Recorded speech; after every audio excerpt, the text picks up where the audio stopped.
Do we see it all now? That's it. Okay, perfect. All right. So thank you all for coming tonight. This is a brand new presentation, created with the help of my wonderful mom, Shirley Bohm. And this is to help a lot of the community garden folks that hopefully there are quite a few of those on here, in addition to some master gardener folks. And I think we have a few people that signed up off of the UGA Extension calendar on that website. So we've got a few folks from out of town, hopefully, that are on here. And again, this is a new presentation. I try to come up with some new topics from time to time, but there seems to be a big need to learn a little bit more about organic fertilizers. So a lot of the community gardens in Gwinnett County, specifically the Harvest Gwinnett Gardens, but some of the others also are strictly organic, both in the use of fertilizers and in the use of pesticides. So organics are a little different. You're not allowed to use a synthetic chemical to take care of any of the problems that you might have. And so because of that, it can be a little bit more complex to try to figure out what's going on with your plants and why are they not thriving? Why are you having problems? We'll delve more into the A's to Z's of pesticides in the next program, which I believe is on December 19th. And we'll talk more about that. So I'm not really going to talk much about pesticides. There'll be some offhanded mentions here and there, but mostly what we're going to talk about now is how to diagnose nutritional deficiencies in your plants. And folks, there's going to be a lot of chemistry in here. I'm not going to lie. I need everybody to understand what nutrients plants need, and those are going to be your elements. So I've gone ahead and tried to label as best I can all of the different elements wherever they are mentioned so that we don't have to worry about anybody having flashbacks to 8th and 9th grade chemistry and freaking out. So I am going to have a lot of information in here, and some people's eyes may roll back in their head when they get to certain slides. Don't worry, maybe there's a quiz at the end. Maybe there's not. Probably not. But I wanted to pack as much info as I could in here so that you can come back at a later date and reference this information here and see, because there's just so much to know. So without further ado, I'm going to go ahead and dive in. So what is organic gardening? So a lot of newbies that come to some of these community gardens don't know a lot. They may be new to gardening, completely new to gardening. And so when you toss organic gardening at them, which sounds great, can be very complex. It can be very daunting. And some folks may be a little apprehensive. They may not have a good experience. And then they may decide, hey, gardening's not for me. I'm just not doing very good at what I want. So this is hopefully will spell out what it is a little bit more, give you some tools to use so that you can be more successful in what you're doing. You'll notice as we go through the first part of this, where I'm kind of talking about organic gardening, the pluses, the minuses, those kinds of things. I've got a bunch of QR codes in here. I'm just going to let you guys know, don't feel like you need to hover over those QR codes and check it out now while I'm talking. The first batch are going to be to scientific publications. I don't want you to look at them now. If you're curious, this will get posted on our Metro Master Gardener YouTube channel. You can always go back then and read, but I'm trying to keep the scientific information updated so that if you want to go back and read about it, you can. Otherwise, just watch what's going on and don't worry about those QR codes. Later on, there will be one for a diagnostic site where you can actually go. And it's basically an easy way to figure out if you have a nutrient problem. It'll kind of walk you through steps and you can kind of figure out if you have one there. So lots of good information here. But we kind of want to look at what organic gardening, how it differs from traditional gardening. So there's two easy ways that most people kind of differentiate, and that's the use of agricultural chemicals, so synthetic chemicals, and the use of artificial or processed fertilizers, synthetic fertilizers. So those are super easy to source. They're all over the place. You can get them in big box stores. They usually have everything. It's all inclusive. You just kind of do what you need to do, and you don't have to think about it because some huge chemical company out there has already thought about it for you. Organic gardening's a little harder because you have to source individual components to put whatever it is that you need for those lack of nutrients together. So again, this will give you the toolbox for that. Most organic gardeners are going to consider soils to be a living system. So soil is basically the building block of everything in horticulture. You can't grow, you can grow plants hydroponically, but for all practical purposes, we're going to talk about soil here. So if your soil is not healthy, then you're probably not going to grow healthy plants, right? So there are some pluses and minuses for using synthetics, but ultimately, you may end up with problems down the road if you overutilize fertilizers and pesticides in your soil, and you can do a lot of bad stuff to the biome that's there. And so organics is a good way to strengthen your biome. And by doing that, it strengthens the plants and the immune system of the plants. So organic gardeners are going to emphasize building organic matter, and you're going to rely mostly on natural sources. So like manure, compost you make at home, that kind of thing. They're going to be willing to tolerate some insect or disease damage. So it's not mentioned here, but that kind of goes under IPM, or integrated pest management. There's a threshold. So you kind of figure out where your threshold is. Obviously, when we go buy stuff in the store, if it's not organic, it usually looks perfect or mostly perfect. And that's because that's what's necessary to sell that produce. Whereas if you're purchasing organic, most people are understanding that you're probably not going to get perfect, and that's okay because you're trading off that perfect look for the health of the food that you're eating. Why is it important? Well, because you're probably going to use cover crops a lot of times, and this goes for row crop farming as well, is you may use cover crops to kind of help maybe put some nutrients back in the soil, nitrogen fixing. It's also going to prevent erosion, and it helps control non-point source water pollution. Non-point is basically where you don't have a source that you can point that finger at and say, oh, I see that mess is coming from over there. It's probably just soil that's eroded off of a hillside or something like that, or manure or whatever else that's made it into the waterway. It eliminates synthetic fertilizer uses. So here we don't have that big of an issue, but you can out west, you can have salts that build up in the soils, and that can degrade the structure of the soil, and it can also decrease the beneficial soil organisms. Eliminating synthetic pesticide, herbicide, fungicide uses and residues on food. So some of this, we don't know what the long-term effects are. Some of it we do, but it's probably better not to eat a lot of that stuff. I think we can all agree on that. It supports pollinators by providing safe pesticide-free sources of food and shelter. It works with nature rather than kind of upsetting the balance of the ecosystem. And it helps keep all of these synthetics, pesticides, fertilizers, all of that stuff out of your house, because that's on all the produce that you're using. It comes in the air, the soil, the flowers, the vegetables. So the less of that in your house, the healthier it is. Okay, so this is where we're really QR code heavy. Do not feel like you need to hover over this. This will be posted later on. You can go take a look at that and get your fill of all the scientific publications you want. So why is organic gardening so important? This comes from the Rodale Institute. I thought it was a really good publication, and it kind of highlighted the best parts of it. So soils rich in organic matter just naturally going to hold more water and air, and they're going to produce higher yields. We usually recommend that you put more organic matter into your soil. We have very clay heavy soils here, so it can't do anything but make them better, right?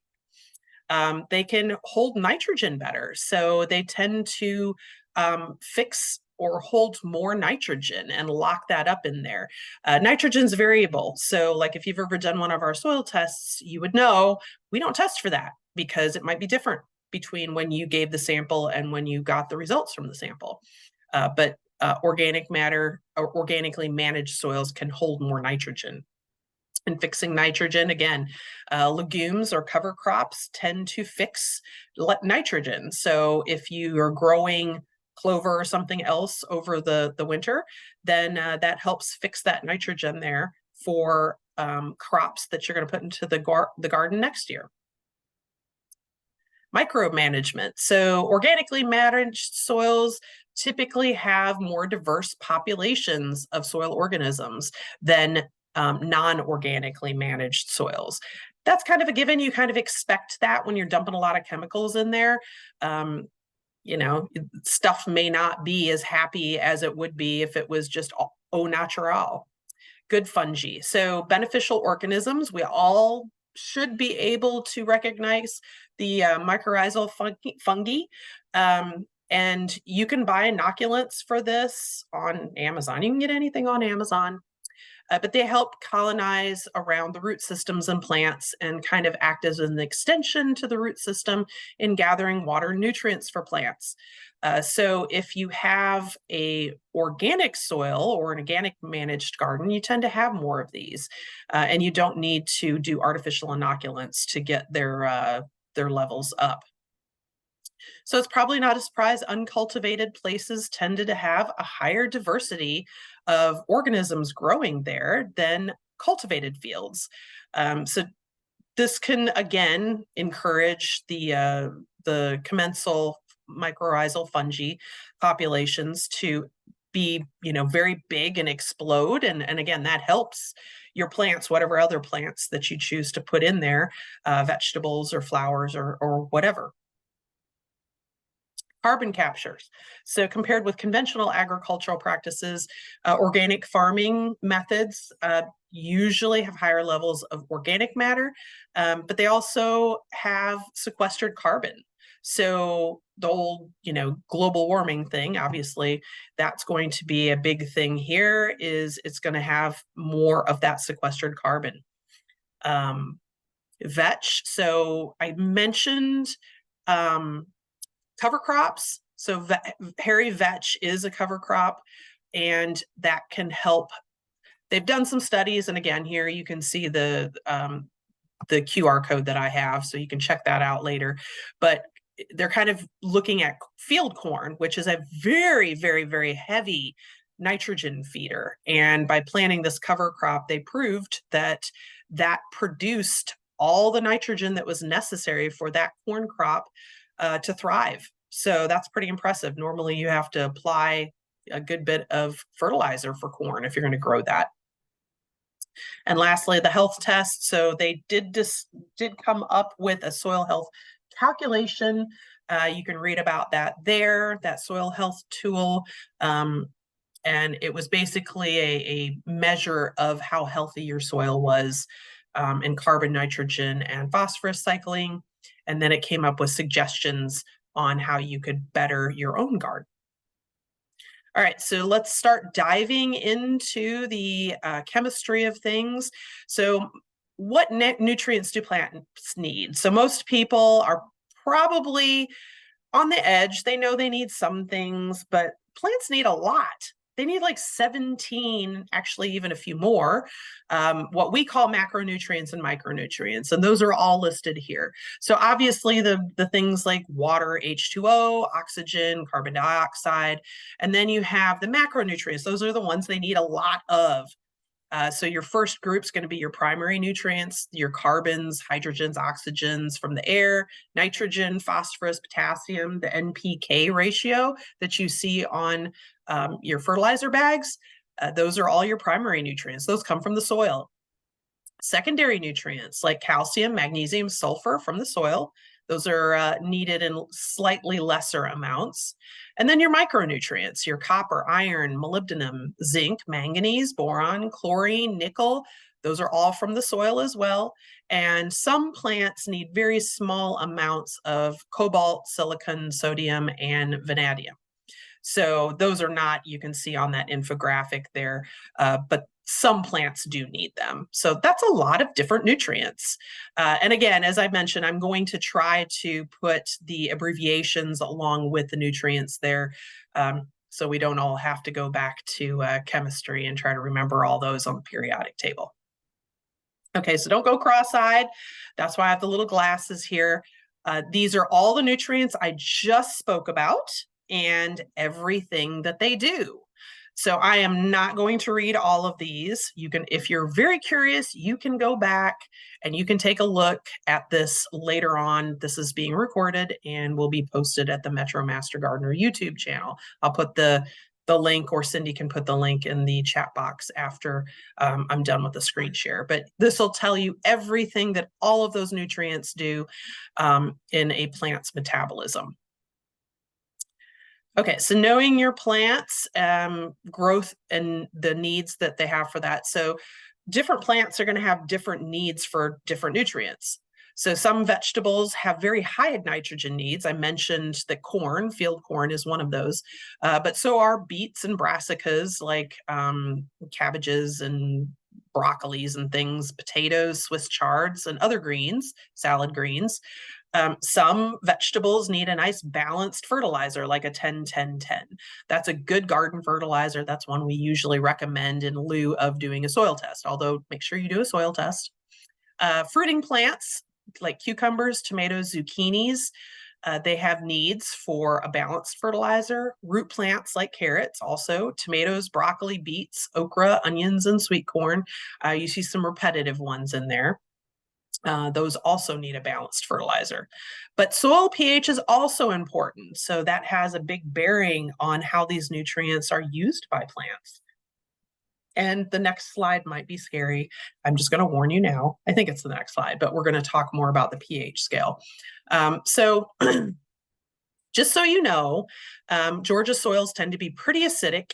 They can tend to be somewhere like 5.5, sometimes less, up to 6-ish. So we'll talk about that and when we get to the pH slide, but that's acidic. So most plants are going to have a favorable range that they like. Some like it to be a little more acidic, some a little less, but generally most are going to grow probably around 6 to 6.5. So pH of 5.5, blueberries like that, some other things it says there. That lower acid, sweet potatoes, eggplants, peppers, and some like that more alkaline pH, or something over 7, so maybe 7 to 8. It's going to be like asparagus, sweet potatoes, beets, onions, and spinach. And then let's not forget about moisture levels. Those are very important. I'm a big proponent of using mulch to help keep soil moisture in. Plus, as that breaks down, it returns organic matters to the soil. All right. When do plant nutrient deficiencies occur? That's a good question. So when the nutrient is not present in the soil, sometimes it's just absent. There's not a lot of it for whatever reason. The geology of soils is vast and different depending on where you are in the world. And sometimes you're going to find that some elements are just not as present. When the nutrient is present, but the plant can't access it, why would that be? Well, it could be because of improper watering. It's not into the root system area. Poor drainage or saturation. You've got an oxygen reduction type of situation. I'm not going to go into that chemistry. Nobody needs to see the equation for that. Root damage or rot. And so your roots are basically dead and unable to uptake those nutrients. pH imbalance in the soil. And keep this in mind. So high pH or an alkaline or basic pH, something over 7, is going to limit the solubility of zinc, copper, manganese, and iron.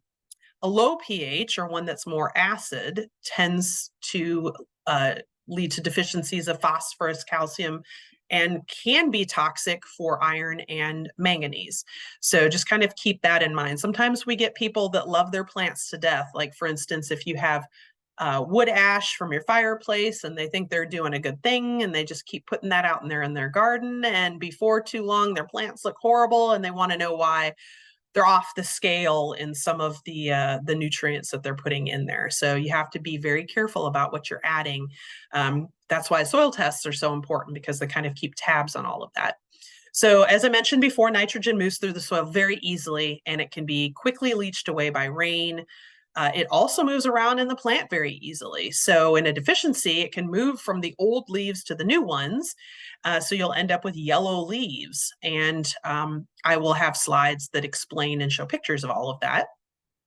Calcium is the opposite. It does not move very, very easily in the plant at all. So as a deficiency develops, old leaves that are green, new leaves turn yellow. So it's kind of the opposite. All right, here is the chemistry page. We're talking about the pH, and don't get scared. It's okay. We use this this infographic here quite a bit.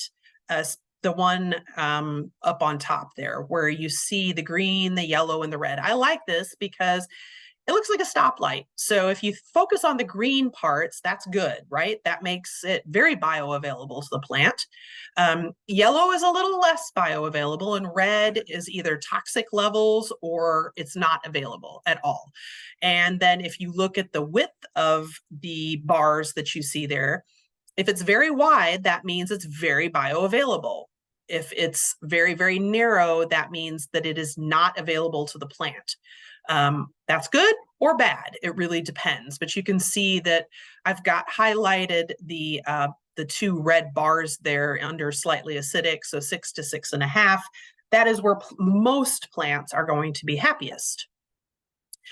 So know that adjusting your pH, and when we do a soil test, we do test for pH, and there are recommendations that the lab will provide if you're out of that range, and depending on what it is that you're trying to grow there.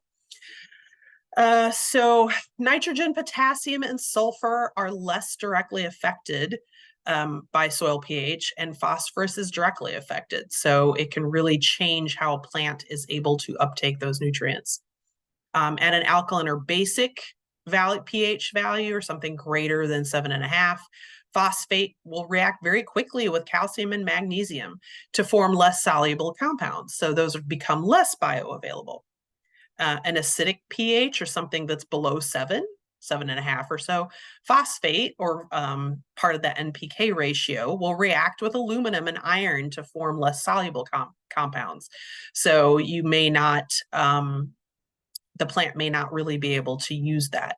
And then all other nutrients are going to be less available when the pH is above 7.5. And again, as I mentioned before, optimally available, probably 6 to 6.8. Oops. Diagnosing a plant nutrient deficiency. All right, moving into kind of the next phase. So how do you know if that's truly what you're dealing with? Well, what we do is we have to ask a lot of different questions, because there's a lot of other things out there, right? So if you look at, and you'll see some pictures of what a nutrient deficiency looks like in leaves. I've got pictures. But if you look at that, and then you look at some of what's here, it could be pest damage. There's a lot of pests out there. And if you're organic, if you're going organic, you're not using a lot of pesticides of any kind. I mean, there are some USDA approved organic pesticides you can use. Some of them are very dangerous. You still have to be careful. They can be deadly to pollinators. So you have to be very aware of that. And we'll talk about those in the next installment of this. But you have to make sure that it's not pest damage. It could be pest damage. So there are also plant diseases. There's a lot of fungal diseases. There's some viruses, and they can all mimic certain, types of nutrients deficiencies. So you have to make sure that you're looking, and this is where IPM comes in. So yes, you have to do that as well. But while you're asking the question, do you see any insect eggs? Do you flip those leaves over and see those little bronze eggs that, like you see here in the lower picture? Do you see any webbing? Do you see any cocoons or chew marks? Typical insect damage. Is it a fungi? Do you see fuzzy threads or powdery coatings like for powdery mildew? Do you see any of that? You have to be able to identify what that is, because again, you don't want to just dump nutrients on a plant when you're dealing with a pest attack. You have to know what you're looking at. And so that's why when you go organic, it does require a lot more knowledge, because you have to really study what all of this means. You have to be intimately aware of what the damage of these specific things looks like versus a nutrient deficiency. So you also have to think about the growth environment for the plant. Is the soil too dry? Is it too moist? Do you have too much fertilizer? Did you put it on the leaves? You can still get burning from some of the fertilizers here. It's not just limited to synthetic fertilizers, and you can end up with some browning or necrosis. How about pesticide toxicities? You can put too much of that on and you can, kill your plants. Damage to the root systems, you can end up with nematodes. Those aren't visible unless you actually pull up a plant to take a look. Insects, is there physical damage? And then, of course, incorrect soil pH, and that's where your soil test comes in. So if you've done a soil test, which, takes 7 to 10 days to get the results in after you bring it in and it gets sent off, then that can tell you very quickly, nope, this is not nutrients, it's probably something else. So diagnosing deficiencies by visual symptoms. I know this probably you're crossing your eyes going, I don't know what this is, right? It's just a very broad overview. Again, we're going to narrow in, but I want you to focus on the infographic to the left. So we kind of break down, I use a lot of infographics when dealing with nutrient deficiencies. When you're looking at young leaf tissue, as I mentioned in a couple of the previous slides, you'll see some of these nutrient deficiencies pop up either in young leaves or old leaves. So you can see here in that infographic, those elements, nitrogen, phosphorus, potassium, magnesium, those are all in old leaf tissue. And then you have on young leaf tissue, or the tissues towards the top of the plant, magnesium, molybdenum, calcium, boron, iron, zinc, sulfur, and copper. And that's where those deficiencies will pop up. So you have kind of a chart here, a flow chart, so you can kind of see, but don't worry, I have easier ways for you to figure out what it is. I've got a nifty site that you can visit with the University of Florida that has extension down there that has a good way of doing the same thing, but all electronically. Okay, so symptoms of nutrient deficiencies in plants. So this is one of the infographics that I like to use. Because it shows what it's going to look like in plants. Now, please don't think that this is exclusive to what every plant is going to look like. There's a lot of variation depending on what type of plant you're dealing with. But this is a good rough representation of what those nutrient deficiencies are going to look like. So you can see, again, up in the new leaves, or the top part of this infographic, you have sulfur, manganese, iron, calcium, boron, copper, and you can see roughly what they expect that nutrient deficiency to look like in those leaves. Magnesium, zinc, phosphorus, molybdenum, potassium, those are old leaves, and nitrogen. So most of us probably know chlorosis, or really bright yellow leaves on that's going to be a nitrogen deficiency. A lot of folks in the community gardens who are maybe dealing with a new bed in the last couple of years, a lot of the materials that's been put in those beds, some of that mulch is newer and it's still breaking down. So you have what we call a nitrogen sink. So the bacteria breaking that down use a lot of nitrogen and they rob it from the plants. So you may have to substitute or treat with higher nitrogen sources of fertilizer, in those first couple of years if you've added new mulch to your beds. This is the site I was talking about, Plant Nutrition Deficiency Database for the University of Florida. Again, don't feel like you have to hit the QR code now. It's going to get posted later. You can go check it out, but it's really a good, easy way to kind of cheat a little bit by just answering some questions and kind of going through a key to see what your deficiency might be. But symptoms is going to be slow or unusual development of the plant. Maybe you've got some in one part of the bed that are doing really well, some in the other part that aren't. You might have discolored old or new foliage. I already talked about that and what that means. Deformed old or new foliage. Some of these, the edges will curl up if they're deficient. Wilting of the foliage or the entire plant, or necrosis. So those are some of the ways that you can experience nutritional deficiencies. So again, I'm going to plug the soil test because this is going to help you identify potential problems. We all, if you're an avid gardener, do one in the spring before you plant if you're not doing a winter garden. That way, if you do need to do any amendments to the soil, specifically for lime or sulfur, you have a series of months where nothing is growing that you can go ahead and adjust it. It can take 3 months for it to become bioavailable. So you need to be aware of that. It's also going to give you a good representative sample of the growing area. So what we usually do is, if you have an acre garden, that's great. Take a bucket and 4 to 6 different shovelfuls of dirt, mix that all in there and bring us a couple cups worth to the office and we'll get that sent off. That gives a good idea by mixing the samples of that representative sample for where you're going to plant stuff. That's going to help determine whether you have nutrient deficiencies or surplus nutrients. The plant, excuse me, sorry, talking a lot. The report you get back is going to have this nice line. I guess I probably could have put one here.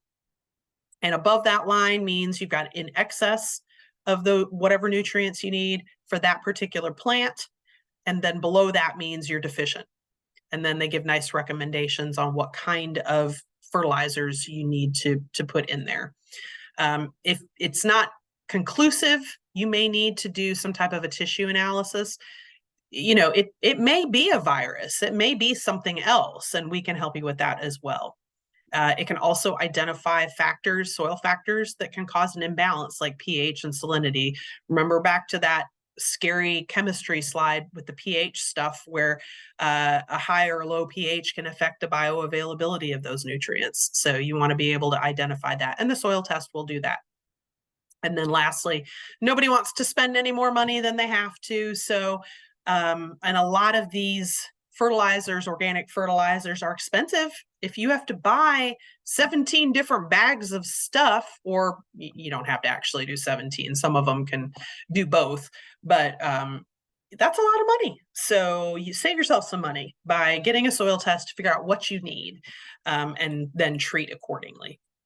All right, so now we're going to start diving into individual nutrient deficiencies for the macro and micronutrients that I showed you earlier. Remember, I had that slide where I flashed the big 17. So we're just going to kind of start out with the macronutrients and the primary macronutrients, and those are going to be nitrogen, phosphorus, and potassium. Oops. All right.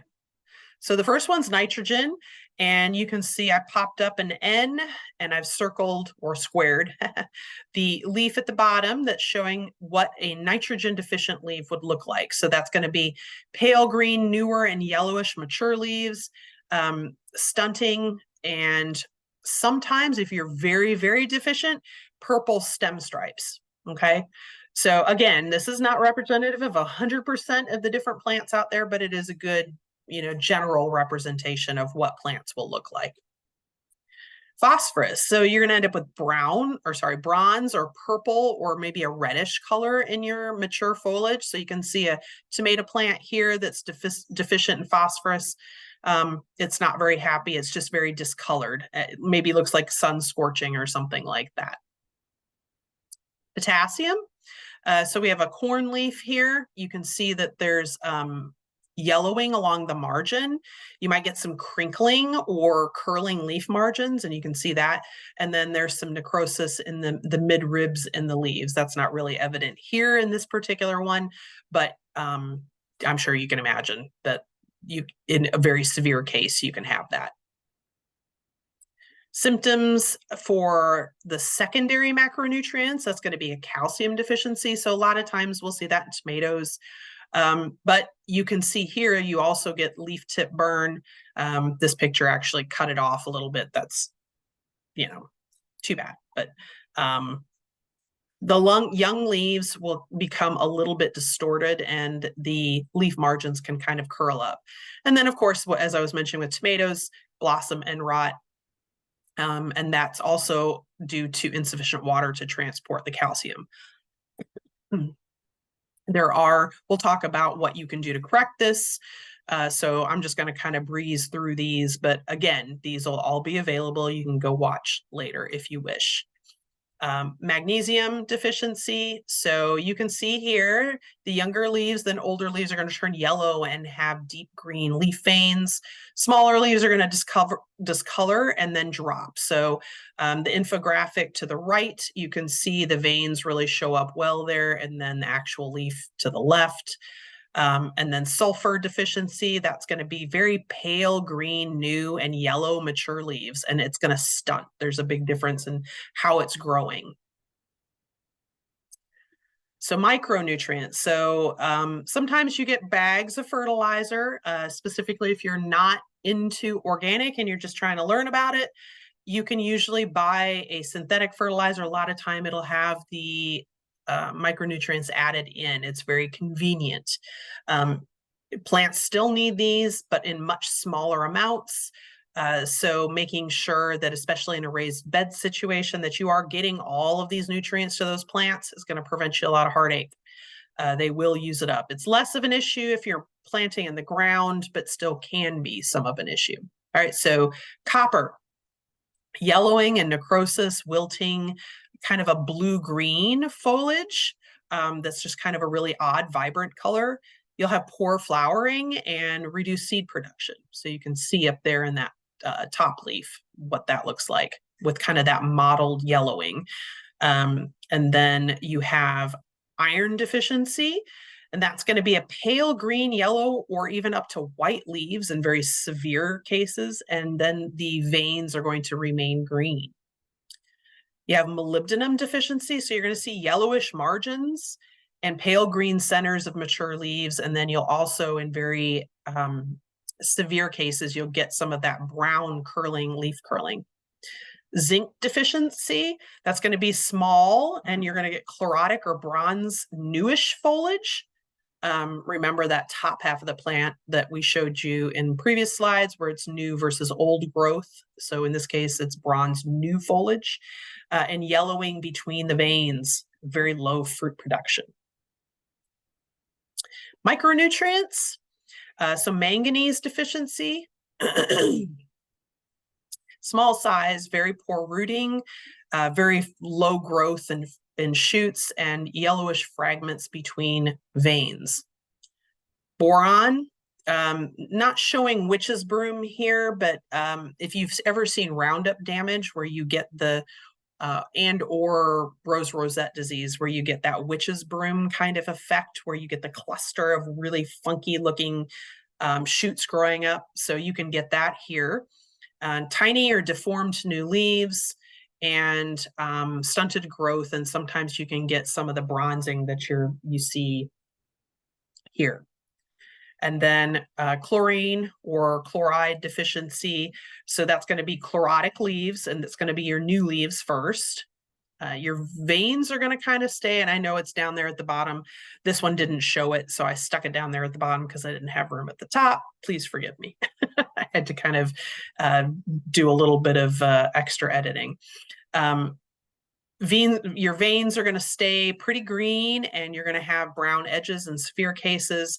But the biggest thing is going to be those yellow blotches on mature leaves. So you can see that pretty clearly here, that there's yellow blotches. And then nickel deficiency. So you're going to get necrosis of the leaf, and it's going to start at the tip and work its way back. All right, so fertilizer labels. How do you read that? Most of us just look at it and like, that looks good. And you buy that particular type of fertilizer, especially if you're doing synthetics. It's pretty easy to do. But here, not so easy, right? So following your label instructions, how much to use, you're going to have to kind of look. You do want to look and see, is this natural or is this organic? Yeah. But you want to see how much to use. So this is a 50-pound bag. It'll tell you how many square feet it will cover. It'll tell you, oh, sorry about that. My 2 and 3 got messed up. It'll tell you how to apply it. Don't exceed 8.33 pounds per 1,000 square feet in a single application. Irrigate, and don't do it after 90 degrees. So most of the summer here in Georgia, by the way. And you'll want to note, is this natural or organic? Well, look at your ingredients: kelp meal, fish meal, crab meal, feather and alfalfa meals, potassium sulfate, magnesium sulfate, manganese sulfate, zinc sulfate, urea, and methylene urea. Yes, so it is. This one is going to have micronutrients in it as well, which is good, okay? Because as I mentioned, especially for raised beds, you definitely need that. So how do you figure this out? Well, you're going to look at your 50-pound bag. And then if you want to figure out how many pounds are in that 50-pound bag of whatever it is, in this case, your NPK ratio is going to be 12, 0, 11. You're going to figure out how much nitrogen is in this bag. We have 50 pounds. So you have 0.12 or 12% times 50. And that's going to give you, I think, 6 pounds per 50-pound bag. And then a 0.11 times 50 is going to give you 5.5 pounds. And then, of course, 0. So that's how you figure out how many pounds are in that 50-pound bag versus the carrier, which is just the inert ingredients. Didn't tell you I was going to slip math in there, did I? All right, correcting nutrient deficiencies, what everybody wants to hear. So I've got quite a few slides for that. And we're going to kind of go through, and again, this is not all inclusive, but this will give you a decent idea of what you need to do. So I have pictures here because I figured most people who are brand spanking new to organics, you're not going to know where to go, what to get, what's good, what's not good. I do not tell you to go buy any of these specific brands. As we go through, you'll note that some of these are probably mentioned more than once, and I'm using multiple different brands because I don't really care what you buy. I'm not telling you to go buy any one specific thing or another because that's steering, and I don't have stock in any of these companies. I just want your garden to be great. So just note that these are all organic options and they all fit under whatever it is that I've put here. So you can see I've highlighted, over here, my picture, I've highlighted underneath. Sometimes there's multiple options. So you'll want to kind of take a look because there may be more than one thing that you can use here for, in this case, nitrogen deficiency. You're going to amend with an organic matter.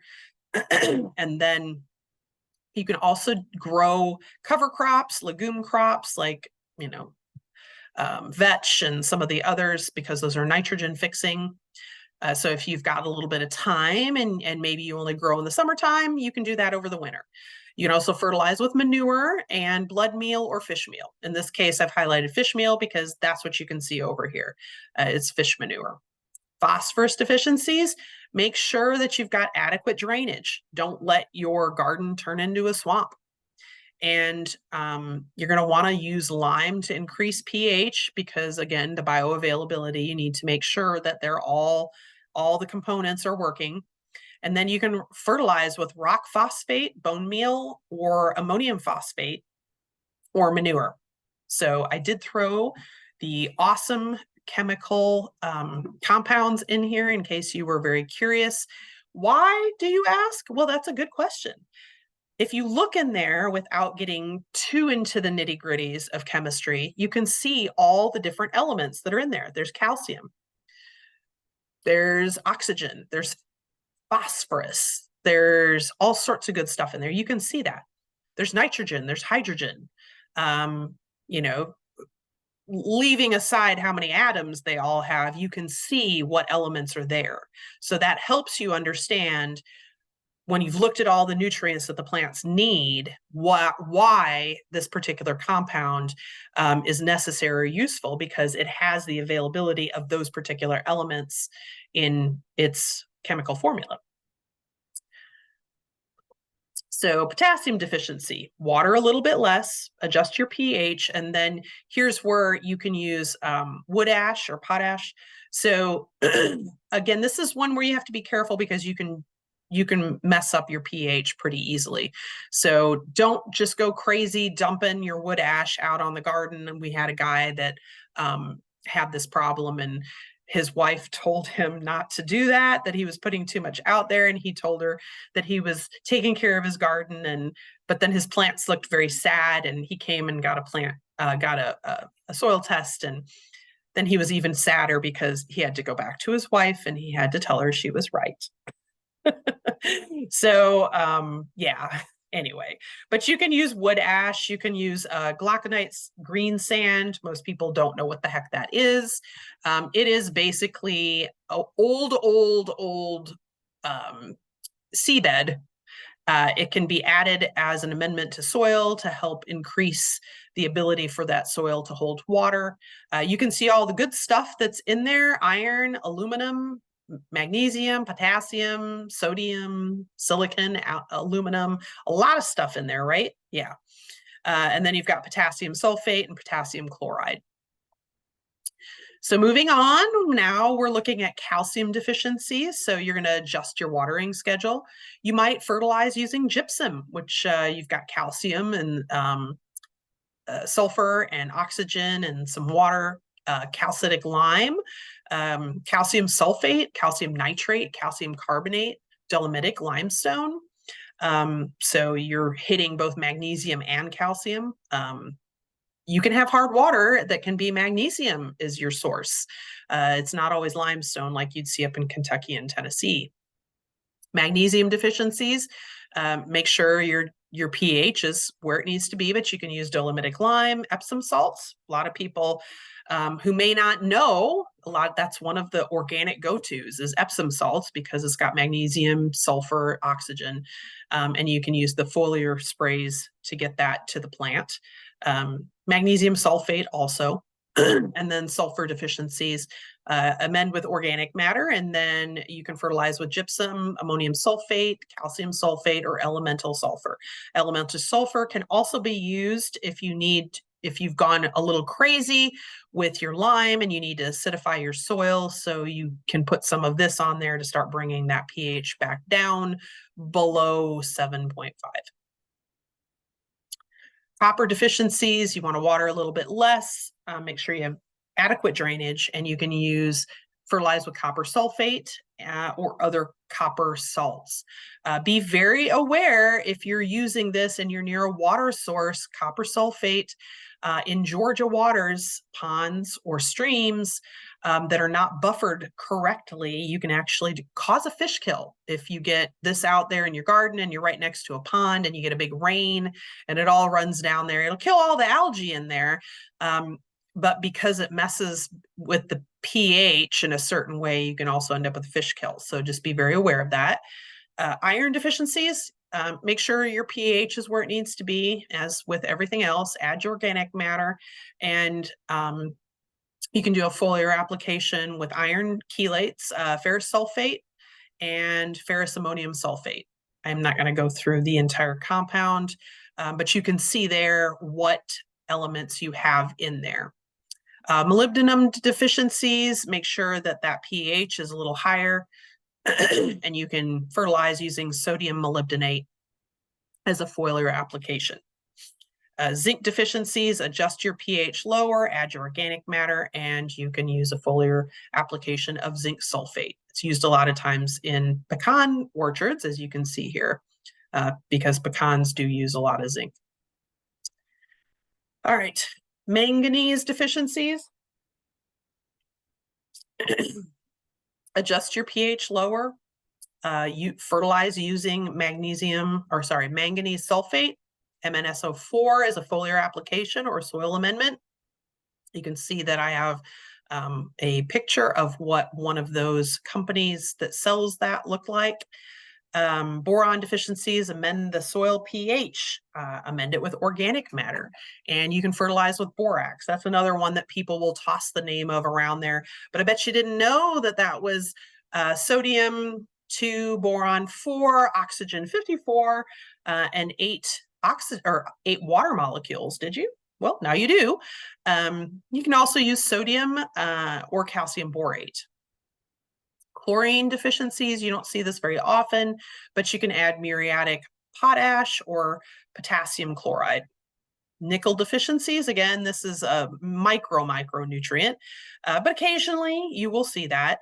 And you can use nickel, which you see there, pure nickel in solution, nickel sulfate, nickel nitrate, or organic nickel and ligands or lignosulfate as a foliar spray.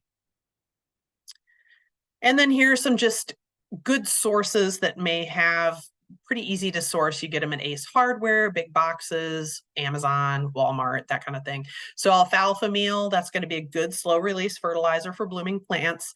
And sometimes you will see that ratio on the front of that box, like you can see that in the Down to Earth, but sometimes they don't do that. So I have gotten what would be considered, I guess, an accurate representation for all the brands that are out there, and I've put that there. So alfalfa meal is going to be 2.5, 0.05, 2.5 in your NPK.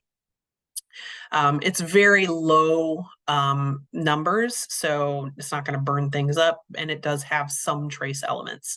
Blood meal, it's going to have a very high nitrogen content, so 1200.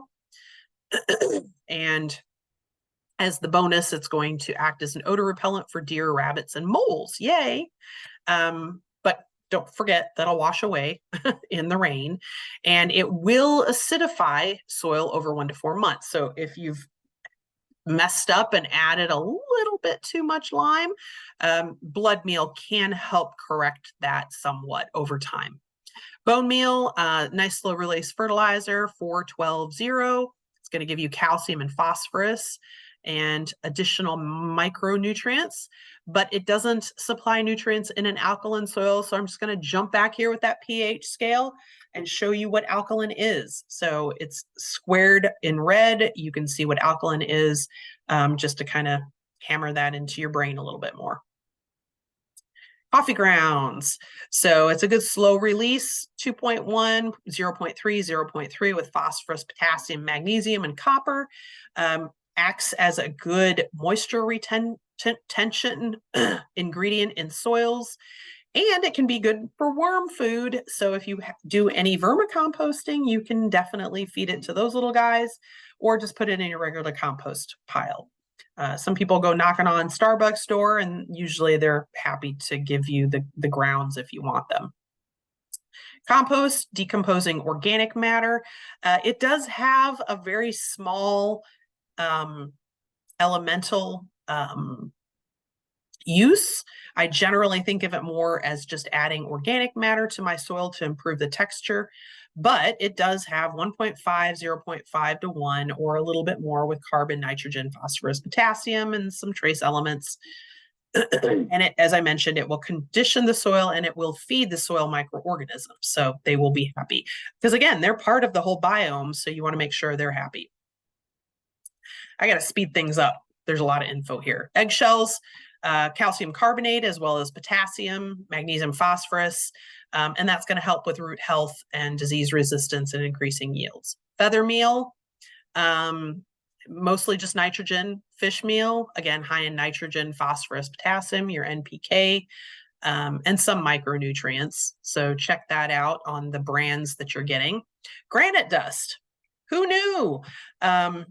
This ground up mineral has a lot of potassium in it. So it's released very slowly, 0.16, and you can add that in to your soils that you might have if you need to increase that potassium. Green sand, something that most people don't know what the heck that is. And that'll add potassium, iron, magnesium, and it will loosen up the heavy soils and improve water retention. It tends to be released over many years. Kelp meal, good nitrogen, high in nitrogen, potassium, phosphorus, well, not high, but rich, and trace elements from the ocean. and increases root health, disease resistance, and yields, and potash, mostly potassium, and that regulates the movement of water, nutrients, and sugars in the plant. And you can get muriate of potash, sulfate of potash, or magnesium, and you can see what the chemical composition is there, the compound, and it's pretty high in potassium. So you can see 61 or 49. So use that very judiciously. Don't dump it out there. Sulfur, elemental sulfur. It is insoluble in water, but is easily converted to sulfates by soil bacteria so that the plants can use it. But remember, that takes a little bit of time. And again, as I mentioned before, it can help lower the pH in alkaline soils. Wood ash, good source of potassium, calcium, phosphorus, magnesium, and some other micronutrients, but will raise the soil pH. So as I mentioned, that poor guy who had to go tell his wife he was right, he was using the sulfur above that because he had to bring his pH back down because it was 9. That's really high. Don't do that. And be very aware of what species of tree you are burning. So walnut trees, some of you may know, some of you don't know. Allelopathy, jugalone is the chemical in there that can cause plants to not grow around the base of a walnut tree. And there is some scientific evidence out there that over time and heat, it will degrade, but unfortunately, probably not for a fire that you've had in your house with wood ash. So there's still a lot of that jugalone in there, and that can actually inhibit growing things in your garden. So if you've burned a black walnut tree, I probably would not use that wood ash. All right, conclusions. I whizzed through. I'm going to be a few minutes over. Sorry, Cindy. She always jokes with me that I talk too much. So advantages of organic farming: healthier produce. So most of them are going to be nutrient dense. They're going to taste better. A lot of crops that are harvested for commercial purposes are picked a little early. They're not mature yet. So if you're growing organically, they usually have more time to mature. They taste better. They have higher nutritional content. And they just are better. They taste better. Environmentally friendly. So you're growing crops without synthetic chemicals, and that obviously has its benefits, but it's also usually grown locally, so it's going to minimize a carbon footprint. So it's just better for the environment. Disease-resistant plants. So because you're starting with the good basis of a good soil and you're growing that biome, those plants' immune systems are going to be healthier, and they're going to be able to fight off maybe some of those insects and fungi and other things that, as long as they're planted in the right place, right plant, right place, they're going to do better. And so you're going to get a healthier, better plant that's going to thrive. Soil health, synthetics can be detrimental to the soil biomes, and so they're going to kill some of the both beneficial and destructive garden biota. But you can be a proponent of building those plants' immune systems up so they can better fend off some of the bad stuff, right? And that way you don't have to worry about your crops being disease prone. Affordability. So growing crops organically may be more expensive than treating with synthetic chemicals, kind of, because you're using, it's more labor intensive, I'll put it that way. So you're saving on chemicals, but you're spending a lot more time out there in the garden. That's why organics are typically more expensive. They have a shorter shelf life, and they're more labor intensive, and you have to have more different things to try to amend the soil, but the health benefits do outweigh that. So if you're going to do that for yourself, you have to decide, is that worth it for me to put that extra time and effort into it? Disadvantages of organic farming. Yes, there are some. As I mentioned, it's going to take more work. So you have to spend more time walking around, flipping those leaves over, looking for insects. You've got to peruse your plants and see, oh, these aren't growing so well over here, or I've got some weird mottling on this leaf. I've got to figure out what nutrient I'm deficient in. So you've got to be more knowledgeable. You've got to put more energy into learning and into actually being out there and checking things out. And so that will be part 2, and that'll come up on the 19th. We'll talk more about pesticides. Expensive produce. So yeah, it is much more expensive to grow organic crops because even, though you're not using the chemicals as heavily as you would in more commercial crops, your labor costs are going to be much higher. So a lot of that produce is going to be much more expensive. And again, the shelf life is much lower. So they're not going to, the stores that are selling organic produce, which is pretty much everybody these days, if nobody buys it, it degrades pretty quickly. So they have to throw it out. So that's a loss on their part. Frequent soil amendments, growing disease and pest resistant crops. You have to understand a lot. So there was a lot in this presentation, and I whizzed through so much in an hour. And some people are very knowledgeable and they're probably like, oh yeah, I know all that stuff, I remember, or thanks for reminding me. But there's probably some new folks on here that are just like, and that's great. That's fine too, because we're here to help you. So if you have questions, you can always reach out and ask about that, because that's what we're there for at Extension, right? So you just have to kind of be aware that you can't just throw all sorts of stuff into your garden. You've got to be aware of what your garden needs, because you can hurt your garden and your plants if you're putting too much of a good thing in. I'll bring up the guy that dumped too much wood ash into his garden and had to go back and tell his wife she was right. So you don't want to be that guy, right? You don't want to put too much of a good thing in there. And too much of it can be wood ash, but it could be anything else too. Also be aware of manure. Sometimes we get manure from local sources and maybe it's not well composted. Maybe there might be a heavy parasite load. You don't want to bring that nasty stuff into your house. Did you all watch that parasites program I did back in the spring? There's some gross stuff. So it's up on the YouTube channel if you want to watch that, but I don't recommend. No. Anyway, so there we are. I am only 5 minutes past, and this is where you find me if you have questions about what I've put here. If if you have any questions, I will be happy to answer those, and you can put those in the chat box here if you have any. Thank you for putting the Metro Master Gardener YouTube channel up there, Cindy. I appreciate that.